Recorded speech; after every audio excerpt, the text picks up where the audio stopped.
राधे राधे मेरी YouTube family. मुझे ऐसा लग रहा है जितनी परेशान मैं हूँ रक्षाबंधन की मिठाई को लेके, आप सभी भी बहुत ज़्यादा परेशान होंगे।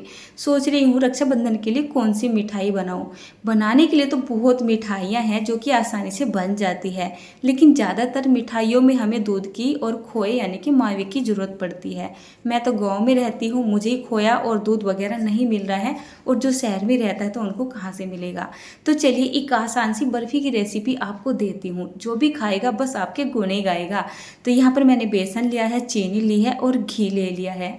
अब मेज़रमेंट बताती हूँ आपको वीडियो के चलते हुए। गैस को ऑन कर दिया है। भारी सी तली वाली मैंने ये स्टील की कढ़ाई रख दी है। इस कढ़ाई को लेके मुझे बहुत ज़्यादा कमेंट आते हैं, क्योंकि ये जो कढ़ाई है ना वास्तव में बहुत ही अच्छी कढ़ाई है, या मेरी फेवरेट कढ़ाई है। इस कढ़ाई का लिंक मैंने स्क्रीन पे चलते हुए प्रोडक्ट टैग में दे दिया है, आप यहाँ पर क्लिक करके देख सकते हैं या फिर परचेज कर सकते हैं। जैसे मैंने 1 कटोरी ये घी लिया है, इसका आधा घी मैंने इस कढ़ाई के अंदर डाल दिया है। उसके बाद हमें घी को हल्का सा गर्म कर लेना है। 3 कटोरी के जितना मैंने यहाँ पर ये राजधानी का फाइन वाला बेसन ले लिया है। 3 कटोरी हमें नाप के लेना है। ये बर्फ़ी बना रहे हो तो मेजरमेंट का परफेक्ट होना बहुत ही ज़्यादा ज़रूरी है, और कहीं कम बढ़ती होता है तो वो भी मैं आपको बता दूंगी। 1 कटोरी फ़िलहाल मैंने घी लिया है, और 3 कटोरी मैंने यहाँ पर ये फाइन वाला बेसन लिया है। मोटा बेसन नहीं लेना है, हमें यहाँ पर फाइन वाला ही बेसन लेना है। मैं अक्सर घर में राजधानी का बेसन लेके आती हूँ, इसी से मैं सभी मिठाइयाँ बनाती हूँ, इसी से मैं अपनी कढ़ी पकौड़ियाँ वगैरह बनाती हूँ। इसका रिजल्ट बहुत ही ज़्यादा अच्छा है। उसके बाद जो मेरा घी बचा हुआ था वो भी मैंने यहाँ पे डाल दिया है। अगर आपके पास घी नहीं है या आपके पास प्योर घी नहीं है तो आप क्या कर सकते हैं, या तो घर का घी डाल सकते हैं या फिर मार्केट का बहुत सारे ब्रांड का घी आता है वो डाल सकते हैं। अगर आप डालडा घी खा लेते हैं, जिसको वनस्पति घी बोला जाता है, आप वो भी डाल सकते हैं, या फिर आप यहाँ पर आधा घी और आधा रिफाइंड का इस्तेमाल कर सकते हैं। बहुत सारे ऑप्शन हैं आपके पास इन बर्फियों को बनाने के लिए। अगर आपने यहाँ पर घी को कम डाला है या आप डालना ही चाहते हैं कि हम घी कम डालेंगे, तो बस उससे क्या होगा, आपका जो बेसन है ना उसको भुनने में थोड़ा ज़्यादा टाइम लगेगा, और घी आपका यहाँ पर बराबर रहेगा, ठीक ठाक रहेगा, तो जो बेसन है ना वो जल्दी से भुन जाएगा। अब घी कम होता है तो बेसन ही ओनली भुनता है तो उसको टाइम लग जाता है, और घी ठीक ठाक क्वांटिटी में होता है तो घी का जो टेम्परेचर होता है वो भी काफ़ी हो जाता है, जिसकी वजह से हमारे बेसन को भुनने में काफ़ी हेल्प मिलती है और कम टाइम में भुनकर तैयार हो जाता है। बेसन को भूनने का आपको मैं टाइम बताती हूँ। अगर ये वेट से नापा जाए ना तो करीब 500 से 600 ग्राम के जितना बेसन है। इतना बेसन भूनने के लिए आपको 14 से 15 मिनट का टाइम लग जाएगा। गैस का फ्लेम एकदम लो और मीडियम के बीच में रखना है। मीडियम भी नहीं करना है और मीडियम टू हाई के बीच में तो बिल्कुल भी नहीं करना है। लो करके मीडियम कर दीजिए, मीडियम करके लो कर दीजिए, और इसको 10 से 15 मिनट तक लगातार चलाते हुए अच्छे से भून लीजिए।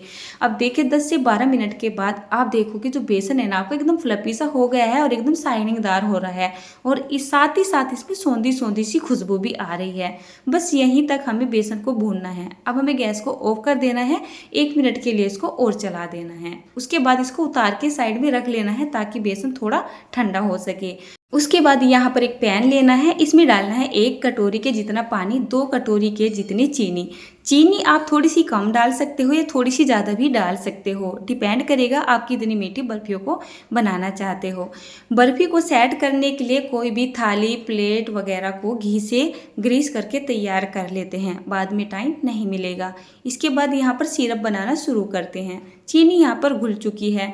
थोड़ा सा इसको और बाजार जैसा लुक देने के लिए मैंने बहुत ही थोड़ा सा यहाँ पर केसरी फूड कलर डाल दिया है। ये टोटली ऑप्शनल है, अगर आप नहीं डालना चाहते हैं तो आप इसको स्किप कर दीजिएगा, बट ये 2-4 घरों में जाएगी तो मैंने थोड़ा सा यहाँ पर कलर इसलिए डाला है ताकि देखने में और अच्छी लगे और भी कलर निखर सी के आए। कोई ये ना बोले कि घर में ही बना के जो है क्या बोलते हैं राड़ काट दी है, हमारी भाषा में ऐसा बोला जाता है।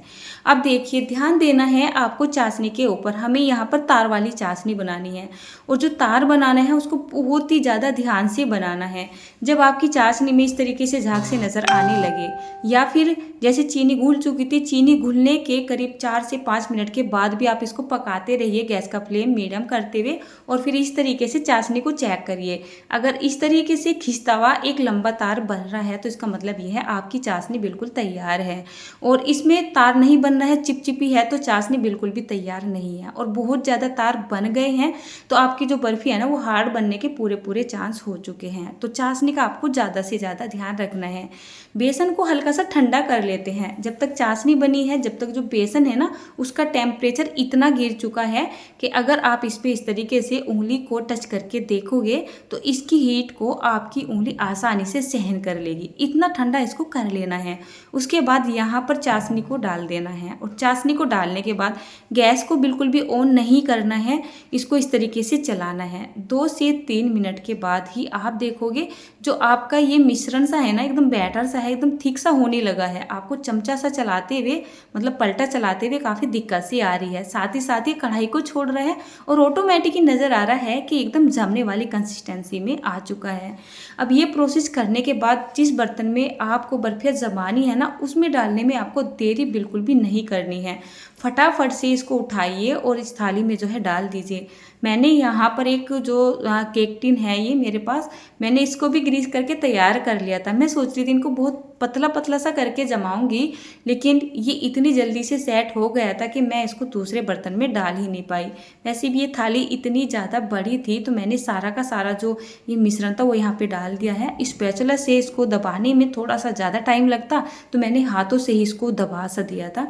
उसके बाद एक फ्लैट सी तली वाली कटोरी ली, उसके नीचे थोड़ा सा घी लगाया और इसको बढ़िया सा एकसार कर दिया। अब आप देखिए ये है जो है सिल्वर वर्क, मेरे पास ये 3-4 महीने से रखा हुआ है।